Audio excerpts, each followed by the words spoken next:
What's up, guys? Today is the day in the life of an entrepreneur. It is 9:56 and I'm definitely getting a late start, but one of the things that people talk about and why they want to pursue entrepreneurship is the ability to set their own schedule.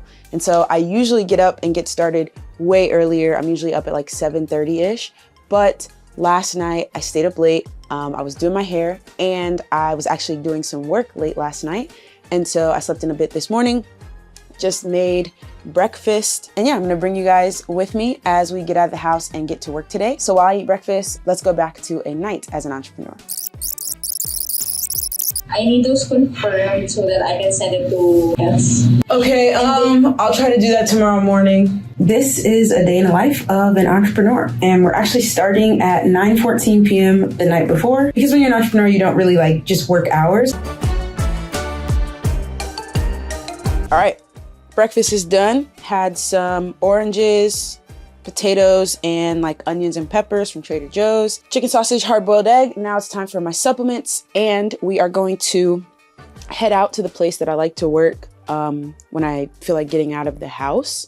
I'm also in the middle of having a sales conversation on Twitter. It's basically like just an alternative to a sales call because yeah, we're just rolling. This person's like telling me what they're doing and I can't get on a call right now and they can't get on a call right now. But I think this might actually be someone that I end up closing. So that's cool. I have my first meeting, which is going to be a client meeting in about an hour. So we're going to get over there, get settled, and show you what this day of work is like. All right. One of the biggest misconceptions that people have about entrepreneurship is that it's just all about passive income. And first, like all passive income takes work to help generate, unless you're like Paris Hilton or something. But I think even bigger is that like passive income comes in small chunks. With my rental portfolio, I try to make $300 of cash flow, meaning after all expenses are paid, per property or per door per month. So if I have a duplex and I want to make $600 per month from that property, that's passive income, but that's not a lot of money. Like you have to get a good amount of properties before you're living off of rental income. Same thing with like my affiliates. Like, yes, it's great that if you use my link to sign up for Rise, which is what I use for my time tracking. Rise only costs like, I think it costs like $100 a year. And then I might get like $20 of that. So I get $20 a year from the people that sign up. Like that, again, is nice. I'll take it, no complaints. And it adds up as you grow your audience and as more people sign up. But the amount of passive income that you can generate like per unit is pretty small. I still have to work, but it's self-directed. And so there's a level of freedom to work where I want, when I want, that I think most people are looking for when they go to start a job. But if you only focus on building passive income to get you there, it's gonna take a lot longer than if you say, I am down to work. I just wanna work for myself. And that's the place that I'm in. The things that give you the time and location freedom to work for yourself is the chunks of massive income, the $1,500 a client, the $5,000 a client, things like that, that can replace your 9-to-5 or employee income and get you to that level 1 financial freedom. Also, I have a free webinar about this topic and how to go from an idea or a side hustle to actually having that full-time self-directed income. So there's a link in the top comment if you want to join me for that free training. All right, let's go inside. Look at how beautiful this place is. There's like a group of ladies doing a knitting club. That's super cute. They've got like these real wood, like everything is made from the trees that were like cut down to make this park. Like even this table, it's just like so nice. Of course my laptop isn't supercharged. That's annoying. I should have charged this last night. Okay. First thing first, gotta find a charger. I have 10 minutes until my meeting. So I'm gonna have one of my thumbnail designers start on a thumbnail for that guy I was talking to on Twitter this morning. So we're gonna send him a free thumbnail. And then I'm gonna do this client meeting to talk about this month of YouTube content for one of my YouTube channel clients. So let's find a charger.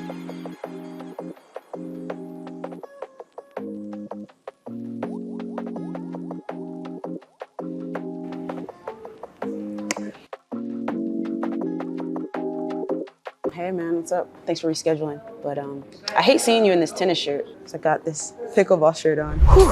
All right, that meeting is done. I'm gonna see if I can find a spot to work outside.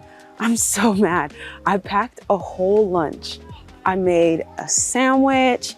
I had some pistachios and cranberries and pretzels and a bunch of stuff that I would have loved to sit outside and eat right now. I'm so hungry. I left it on my countertop. You serious? So I've got an hour and a half until my next meeting. And then I'm gonna have 2 meetings. One's a sales call, one's another client meeting.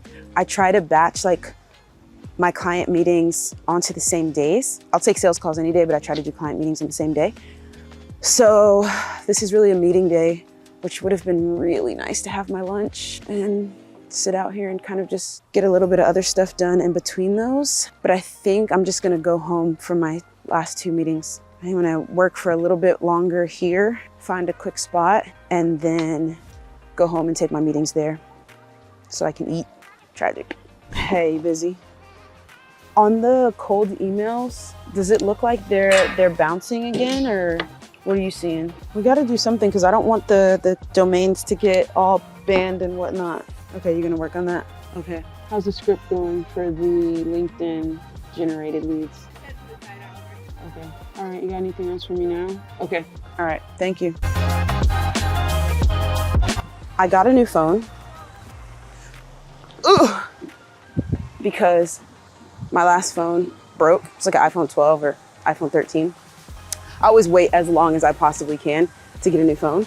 And I gave in and I got a new phone, but my case hasn't come in yet. And so I've dropped my phone twice today, but I caught it in really impressive ways both times. And of course I wasn't filming. It's really frustrating. Also, I'm way too hungry, so I'm going home to eat. I've only gotten like an hour and 15 minutes of work in today, and like an hour of that was a meeting. So this has not been the most productive day yet. So we're gonna have to lock in after we get some food.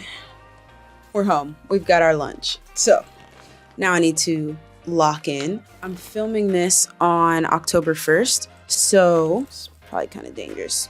These scissors are closed. I'm grown. Famous last words.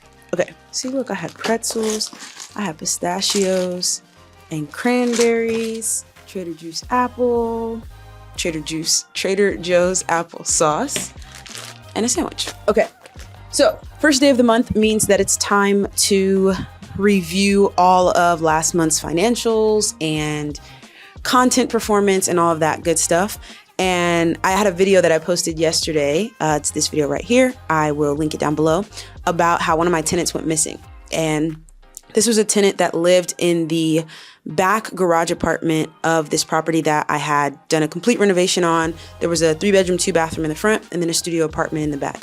And the rent in the back was $700. And I don't know about where you live, but $700 is not a lot of rent.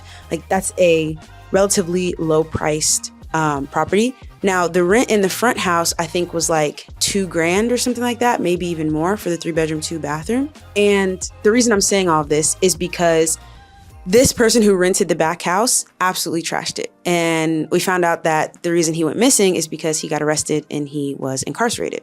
So on this video, there's like a ton of comments that are like, oh my goodness, like, I can't believe this happened. There's a ton of comments that are like, thanks for showing like the downside of real estate investing and like the things that can go wrong.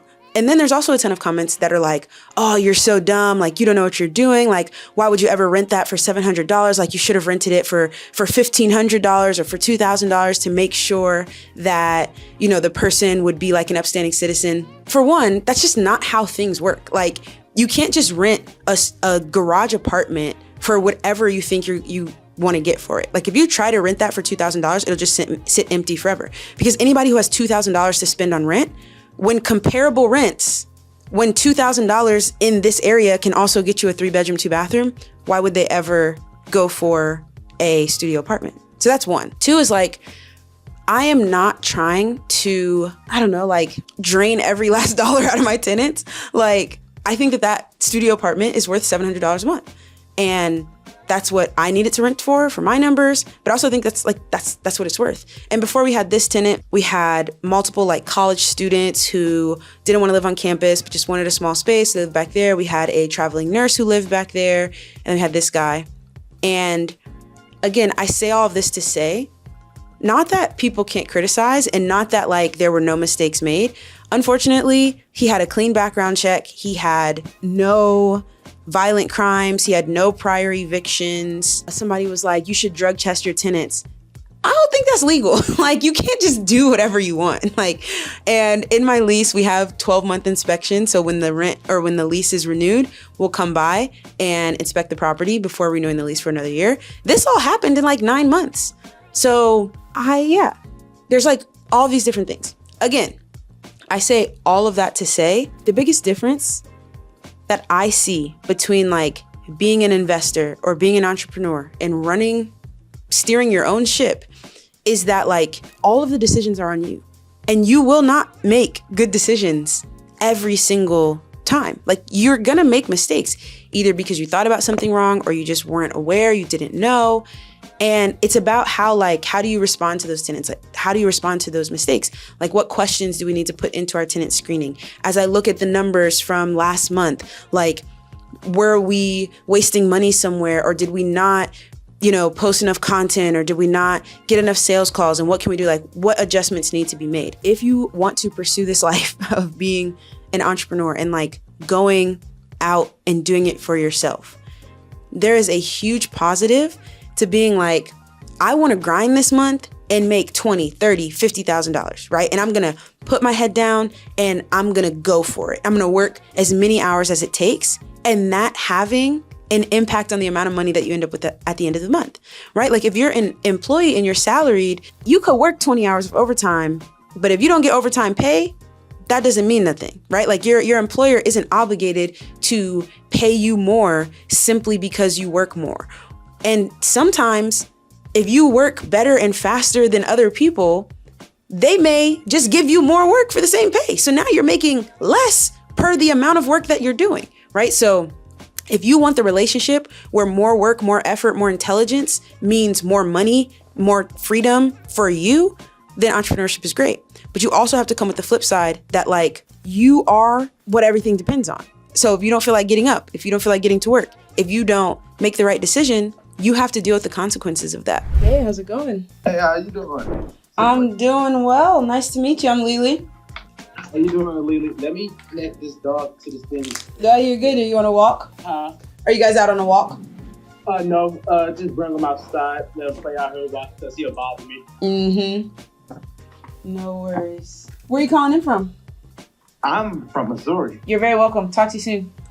All right. Bye. All right, so I just finished an hour-long session, and I want to show you guys how I track all my time on my time tracker. It's called Rise. There's going to be a link beneath the video for a 7-day free trial, but here's how it works. You kind of have 3 types of sessions. You can have a focus session, which is like deep work. You can have a meeting, and then you can have a break.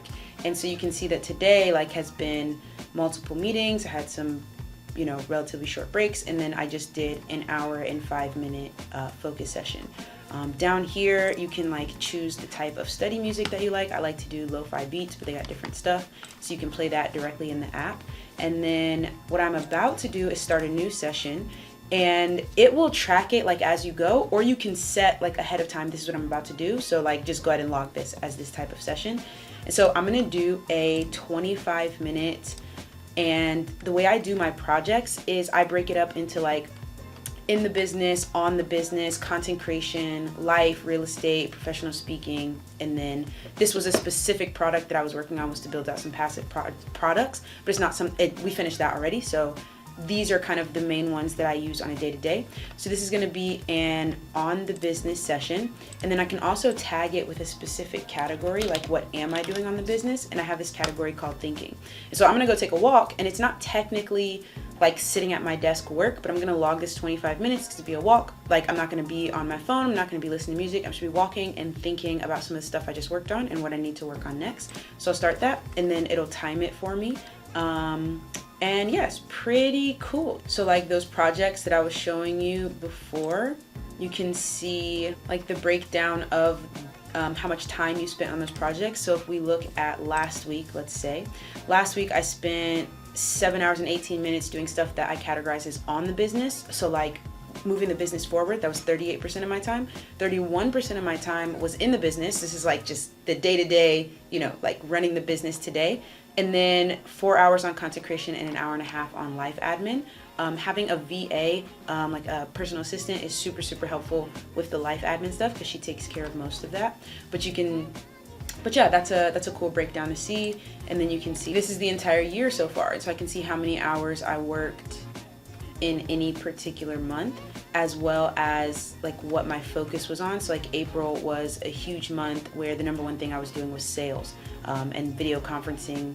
September just ended, I worked 104 hours and I was being glitchy. 18% of that was on business building, so just working on new stuff, new products, like that's on the business work time. Sales, agency admin is in the business, just keeping it running. So yeah, those are my top 3. Love Rise, about to go take this thinking walk. And then honestly, I'm just gonna come back and keep doing deep work. I'll let you know right here how many hours I end up working on this day. Tomorrow is going to be a day in the life of a real estate investor. I'm gonna be out at properties doing stuff. So make sure you subscribe so the YouTube algorithm knows to show you when I put that next video out. Thanks for spending the day with me. See you next time.